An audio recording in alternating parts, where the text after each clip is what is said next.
Hi, welcome to Auntie Joe's Kitchen. Today we're going to be popping into one of my favorite recipes, which is my ham and potato soup. Now, this particular recipe I actually entered into a fair in Kentucky when I lived there back in the early 2000s after high school, and I actually won a blue ribbon for it. So it's my prize-winning potato and ham soup. So I'm going to show you now. The majority of my recipes that I like to do, they're up here. But I do use a lot of recipe cards and a lot of recipes from online and stuff like that. But I do edit them to fit my personal tastes, maybe add different ingredients that I would particularly like versus what somebody else may like. Things that I may like to dress up different things, different portions and stuff. So I never follow a recipe exactly, but when I do use a recipe or a recipe card, I will tell you where the recipe's from, who created it, and then I will share what I do that's different and stuff versus what they're doing. So, and I will link to it as well, so you can always use that recipe as a baseline, okay? So today's recipe, however, I cannot really link to it for you, but I guard it with my life because it's my all-time favorite recipes. And it's, like I said, my ham potato soup. This came from a recipe card collection that was released back in the early 2000s. Called Grandma's Kitchen. And this card I have been carrying around for 20 something years, but you can see the adjustments that I have made versus what is used in the recipe originally. You can see some lightly colored faded spices that I've added and stuff down at the bottom.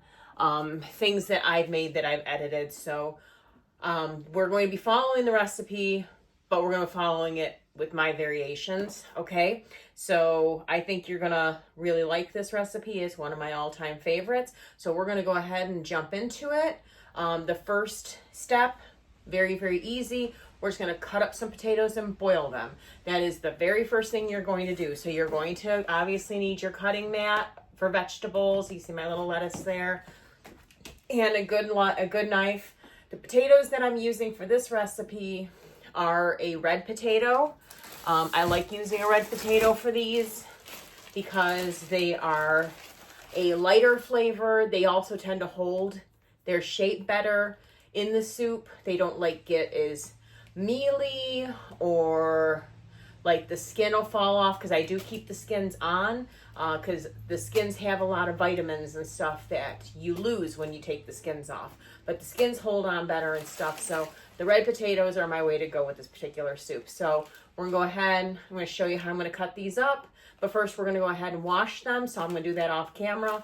And then we'll get back to showing you how to cut. Okay, so I've gone ahead and washed our potatoes. Now the original recipe for the Grandma's Kitchen recipe card called for 3 potatoes. But I am doing a big pot, as you can see here, because when I make soup, I make it in larger quantities, so we have it for the whole week. In this particular case, this is a cream-based soup. You will not have it for a whole week. These roughly last about 3 days in the fridge before you have to toss them, because cream-based soups do not last like broth-based soups. Broth-based soups you can last 5 to 6 days, but cream-based soups, no, you want to top it out at 3, unless you choose to freeze it, which you can freeze soup, especially this kind of soup. But it doesn't last that long anyways. So I had made an adjustment saying 10. I have 7 here because these are some very large potatoes, as you can see. But I will look at what I have and decide if I want to add more. I'm using the same pot that I'm going to make the soup in to boil the potatoes, because what's the point in dirtying a second pot that I just have to wash? So we're going to take our potato though, and we're going to go ahead and cut it into decent size chunks, probably about 1/2 inch thick chunks like that. Okay. So you'll have to use your own judgment with however big they are. This particular potato cut into 4 pieces. So, and then you just kind of go in and just kind of cube it. So So you're gonna end up with cubes kind of like about like that size. So, and you're just gonna pop it in your pot. So that's all you're gonna do. So this one I'm cutting into 3 parts. You can see that there's 3 there. And then we're just gonna cross it once and that's it. All right, so we're gonna go ahead and finish that up and get this on the stove with some water and then let this get to a boil. Okay, so we got all of our potatoes cut. So I'm gonna show you what we got in here. So you can see we have a decent amount. The 7 that I had out seemed to be enough for me. Okay, so that's about how much you're gonna want, okay? So we're gonna get some water in this, get it on the stove and get it boiling. We're gonna boil it for roughly about a half an hour and then check it because you don't want them too soft. Like when you're making mashed potatoes, something where you wanna soften them. You want them just to get the starchiness out because they're gonna cook in the soup. So you don't wanna overcook them to start with and then have them turn to mush in your soup. So you're going to want to check them at about 20 to 30 minutes, closer to 30 minutes, and you should have a good style potato to go into your cream-based soup, okay? While that is going on, I'm also going to cut up a few other things which I will show you when we get back, okay? Okay, so while those are boiling, I went out and got a few other things that we needed for the recipe that need to be prepped. So I like to get this stuff cut now. That way it's all set so I can just throw it in the soup when I put it all together, okay? So this recipe card states that the recipe that they have set on this original card serves 12. I don't see that, but I like larger portion sizes. So the card originally called for 1 small onion. I'm using one medium-ish, large to largish kind of onion. This one's about the size of my hand. So that's a good size that I find for the size that I'm making for the amount. Okay. I also have out our extra sharp cheddar cheese. I like a very sharp cheddar. I try to find the sharpest cheddar that I can. There is a seriously sharp. I've never tried that one, but I tend to find the extra sharp or extra if I can find it is a good one. Cabot is a good brand. Doesn't matter what brand, as long as it's a nice sharp cheese. Now, if you're not into really sharp, you can use a mildly sharp. That's okay too. Whatever your preferences are, I prefer an extra sharp, okay? What you're gonna need roughly for the size soup pot that we're going to be making is about 4 cups. So you're going to want to get a 1 pound bag of sharp cheddar cheese if you're going to go with the bag cheese, and try and do it in about a 4 cup bag. And it'll tell you on the bag how many cups, okay? So this is a pound. There's 2 of them. This is a pound of cheese. So that's what we're going to put into it, okay? And then the other ingredient that we have out is my ham.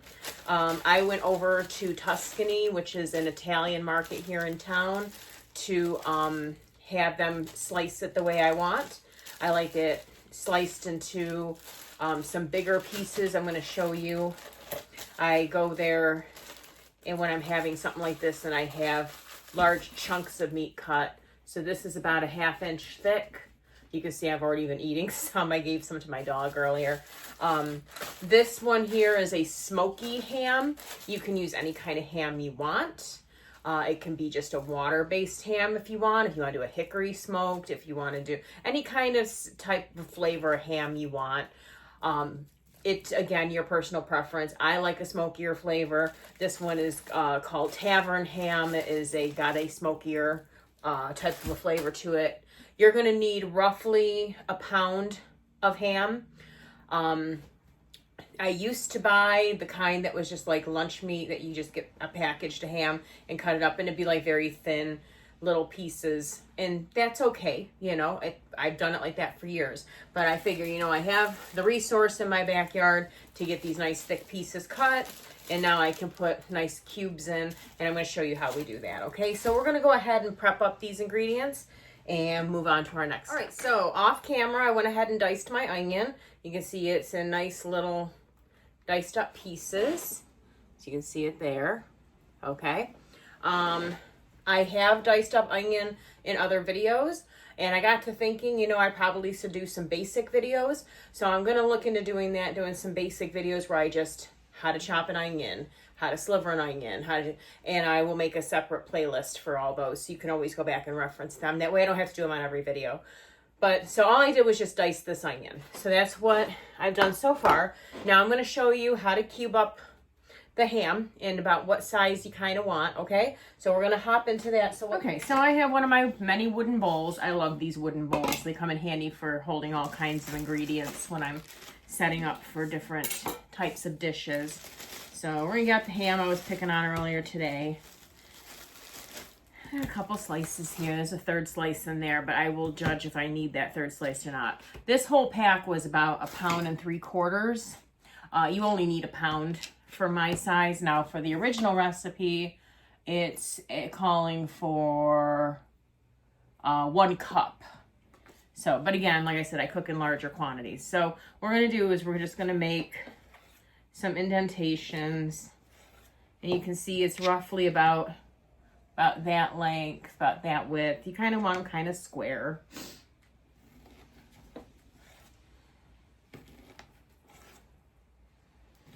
One's a little wide, so I'll go back and make another cut in that one. Okay, and there's no rhyme or how to do this, you know, and you just want it in cubes.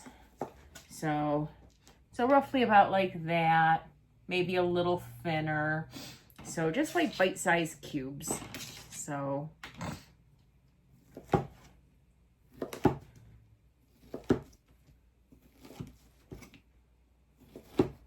and you can also use leftover ham if you had like ham for Easter, you know, or a ham dinner of some sort. You can go ahead and do, use the leftover ham pieces from that. Comes in handy. So, yep, so now we have our chunks of cubed ham here. Okay. And I have a cat on the floor that just adores ham, so we're gonna give her a piece. Luna. There you go. That's what you've been waiting for. So let's get another chunk of it cut.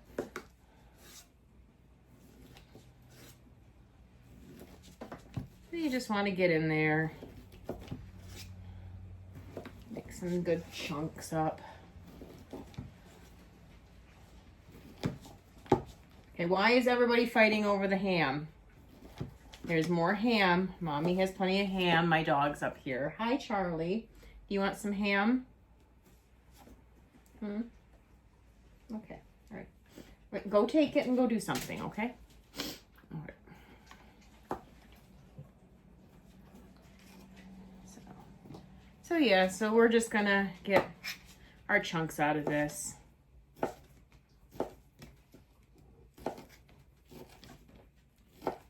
And of course, because it's round, you got to kind of get to the bigger pieces and just kind of make them where they're like little squares like that. So, okay.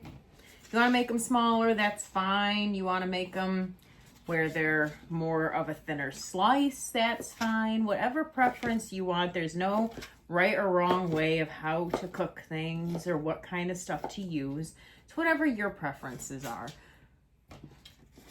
I'm just showing you how I like things to taste and how I want things to look, but my way is not the only way. So,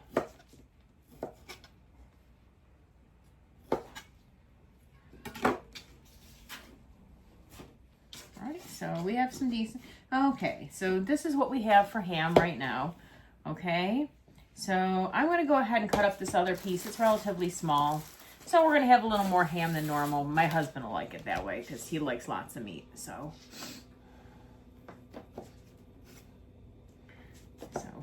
and we'll share. We'll actually only cut up half of this. I'll put the other half away.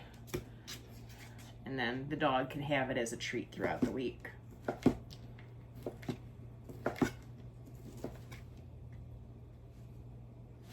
And she's over here looking for more. You want some more, baby? Here you go. Oh yeah, that'll be good. So I'll put the other half a piece away. and then we'll have it for the week. I just went into the store and asked for 3 slices about a 1/2 inch thick. So, all right, so there's our ham. We'll put that off to the side. We don't need that yet. Now I'm going to show you how to do the cheese. Okay, so years ago, when I used to grate cheese, like if I was doing macaroni and cheese or something like that, I would use a hand grater like everybody else, one of those 4-sided type graters. I have a good one from Oneida, and that works just fine. And like I said, if you're gonna make this soup or any kind of cream-based, cheese-based soup, the bagged cheese that you get is totally fine. I like to grind my own just because I like to do that, okay? So, and I bought this little happy thing. This is a rotary grater.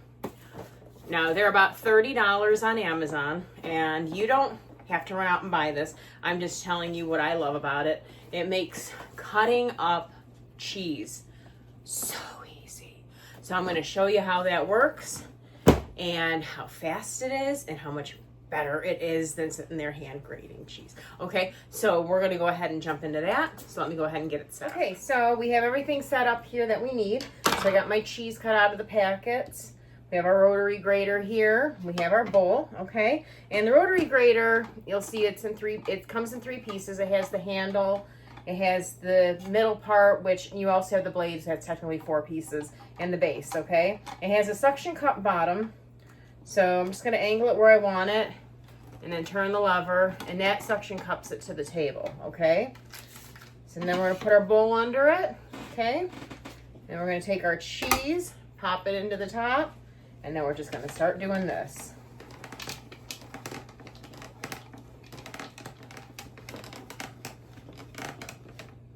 And we'll just keep it moving, that way it doesn't do that again. Now we'll grab our piece here.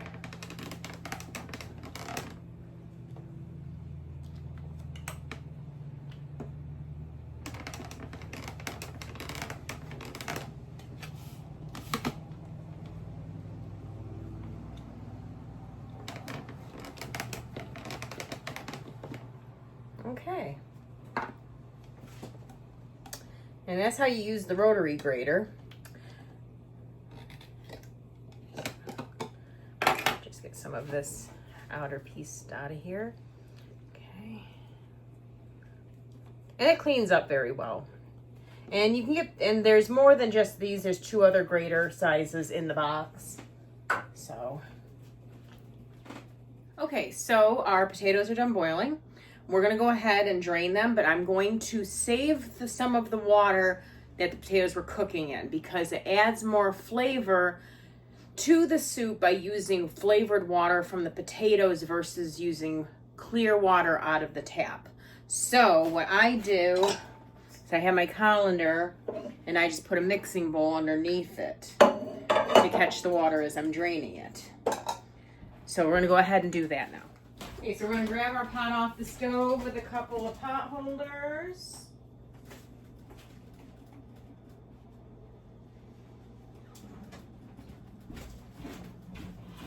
Bring it on over. We're going to dump it in here. Now, naturally, it's not going to drain because we have a bowl holding it up. So, we're going to pull that out. Let that water go into the bowl. Okay, and then we're going to move that bowl to the side. I got a nice big sink for this, which is nice. And then we'll put our colander next to it, and then we'll finish draining it, because we don't need a ton of water. So now we'll finish draining our potatoes into the sink like normal.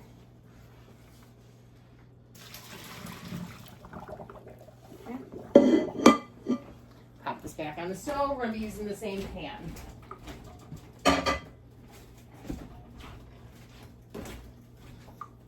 All right, so you see our potatoes here. We have our cooking liquid here.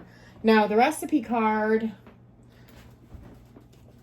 does tell me to actually do this, by the way. So, it originally called for 2 cups of water. We're going to pull 3.5 cups of water out of this because, again, I had adjusted the recipe over the years. So I'm going to get a ladle and a measuring cup. We're going to pull that out.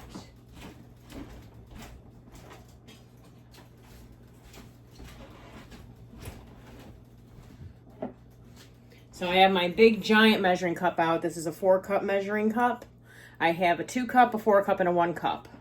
So we're going to pull out 3.5 cups by just using a ladle.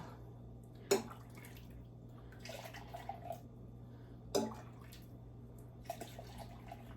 it doesn't have to be exact. A little over 3.5 is fine.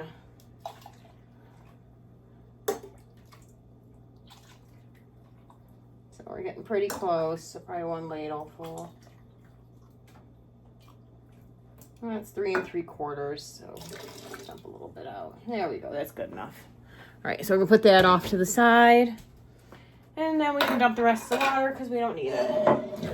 We got what we needed out of it. Okay. Now we're going to start putting our soup together. Okay, so we have our pot right here. I use the same pot throughout the entire meal. It's just one dish rather than having multiple pots. So now we have 6 tablespoons of butter, okay? So we're going to pop that into our pot, and we're going to saute our onions. And then we're going to add flour for a thickening agent. So pop that in there first.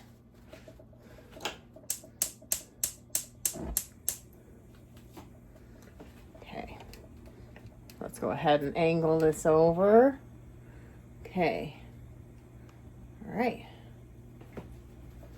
Okay, so our 6 tablespoons is going on in our pot.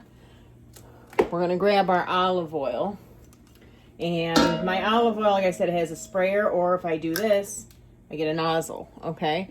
And we're going to add just a tiny bit. And the reason we're doing that is it keeps the butter from burning. So it's just a little side trick hack. It keeps the butter from burning on you. I'm going to turn our flame down to about a 7. Our butter is currently melting.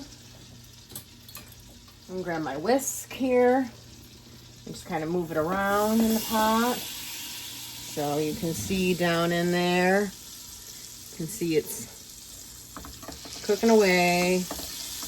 Okay. And then we're gonna add our onions and saute those.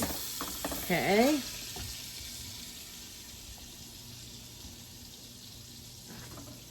Once this melts down, we'll add our onion.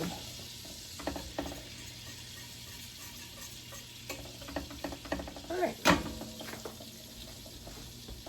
So we grab our bowl of onion and pop that in here. Okay.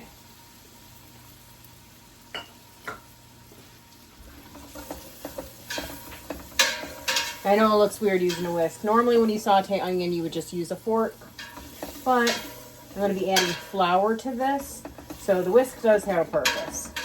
And I don't want to dirty 2 utensils, so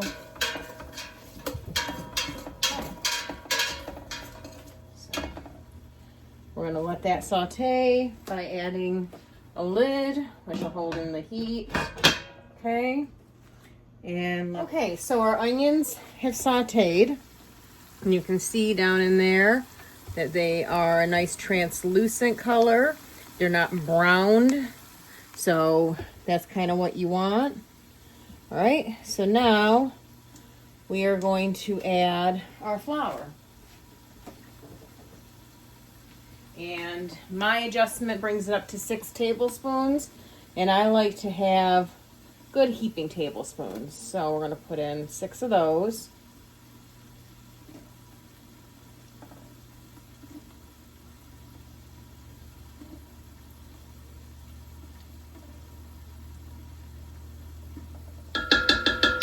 Okay. And we're going to whisk that flour in. What that's going to do is suck up all the butter. Okay. And it's going to make it into kind of a paste, like an onion paste. And you just let it cook for a couple minutes here. But that's your thickening agent. That's what's going to make your soup into a thick, creamy based soup, okay? So now we got that, and this is kind of what it should look like, okay? You can see it's kind of a pasty kind of onions, okay? Now we're going to get our 3.5 cups of water from our potatoes and dump that in. All right. Okay. Then we're going to grab a spoon and get this all stirred up. And that paste is going to break down.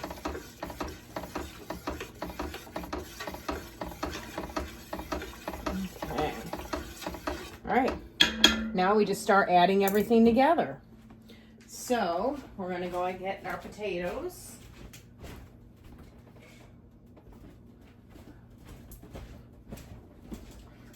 Pop these in here. Okay.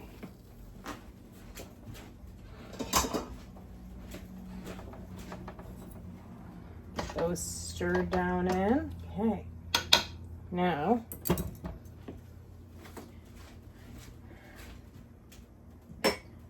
we're going to add in 6 cups of milk. So we have our milk.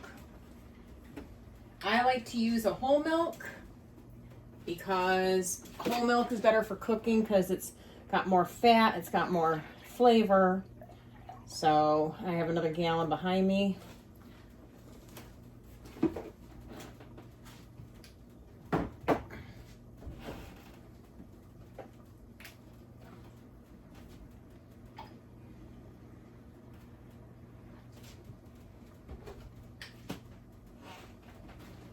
So that's 4 cups. Then we're going to add another 2 cups.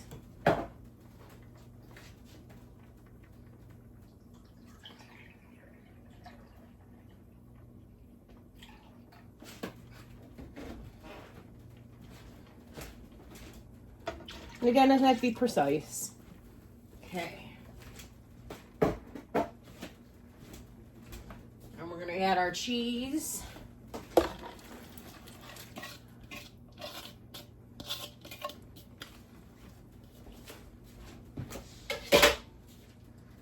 And our ham. Okay, and then we're going to stir it all up. Get right up underneath it. Because it is a heavy soup. All right. Okay, now I get a tablespoon.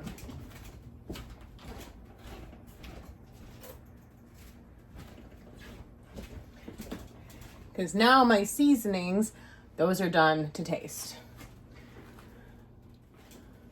So the one spice that the recipe does call for is a teaspoon of sugar.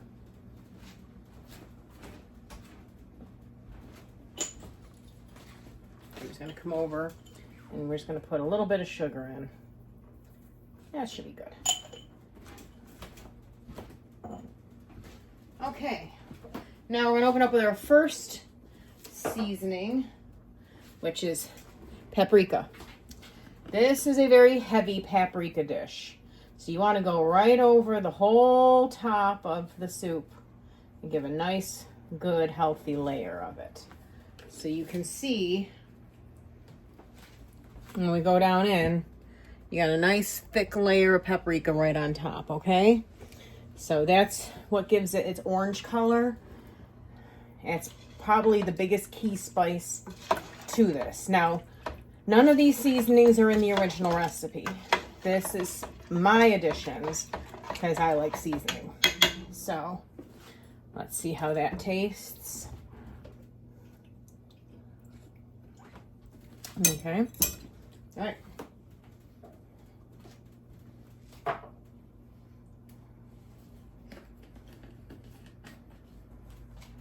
Next, we're going to put in some oregano. Give a nice dose of that.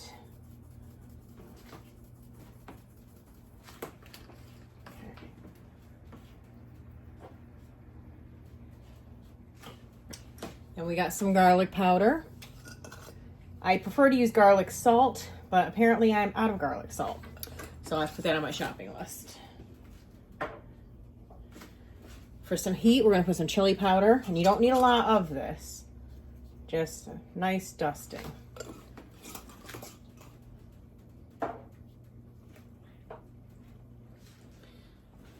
Next, we're gonna need some sage.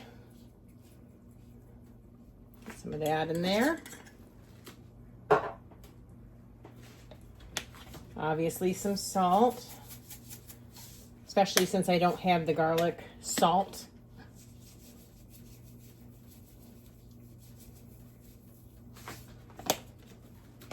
And of course some pepper.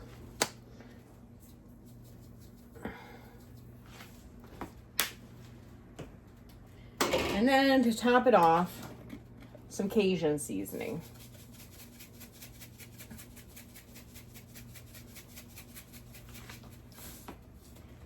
Okay, now let's stir it up and see how our flavors taste.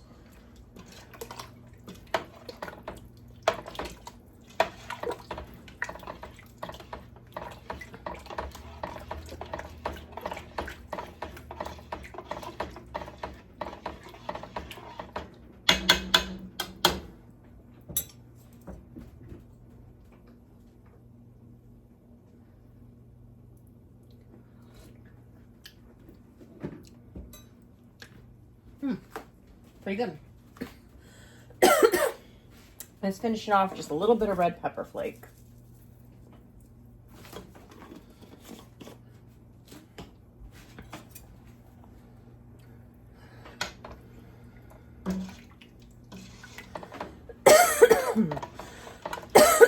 Had a little bit of the broth go down the wrong pipe.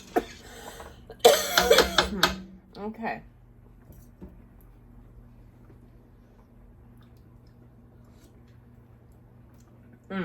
Yep, almost good.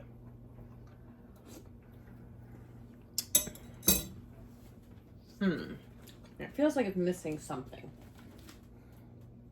Got plenty of paprika. All of the other spices taste about right.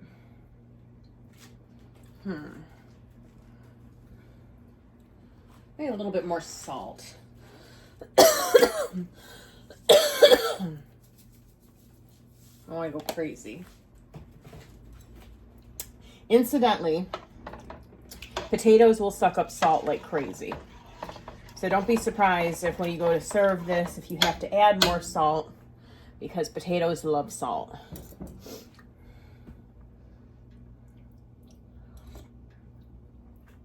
Yep. That gave it along. All right. So I'm going to turn it down to a simmer, roughly about a 7 right now.